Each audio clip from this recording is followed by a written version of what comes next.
ভাই বোন বন্ধুরা আসসালামু আলাইকুম। আমাদের কাথলি এবং কুতুবপুরের মাঝখানে ভৈরব নদীতে একটি অঘটন ঘটে গেছে। শুভরাজপুরের একটি বাচ্চা, বয়স 15 বছর, বাবার নাম শিমুল। বাচ্চাটি কয়েকটি সাথে বন্ধুদের সাথে গোসল করতে নামে এবং নামার এক পর্যায়ে খেলা করতে করতে বাচ্চাটি নিখোঁজ হয়ে যায়। আপনারা দেখতে পাচ্ছেন এখানে প্রচুর লোক, হাজার হাজার লোক, উদ্ধার কাজে প্রচুর লোক নেমে পড়েছে, কিন্তু দুর্ভাগ্য এখনও বাচ্চাটির কোনো সন্ধান মেলেনি। মেহেরপুর থেকে সরকারি ফায়ার ব্রিগেডের লোকজন আসছে, তারাও চেষ্টা চালিয়ে যাচ্ছে। আপনারা দোয়া করেন যেন বাচ্চাটিকে জীবন্ত অবস্থায় পাওয়া যায়। বাচ্চাটির বয়স 15 বছর, শুভরাজপুর বাড়ি, বাবার নাম শিমুল।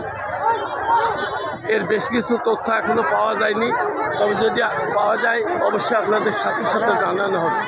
আপনারা দেখতে পাচ্ছেন প্রচুর লোক, এখানে হাজার হাজার লোক ঘটে গেছে, কিন্তু এখন পর্যন্ত বাচ্চাটির কোনো রকমের আমরা সন্ধান মেলাতে পারিনি। যদি সন্ধান পাই সাথে সাথে আপনাদের আপডেট দেওয়া হবে।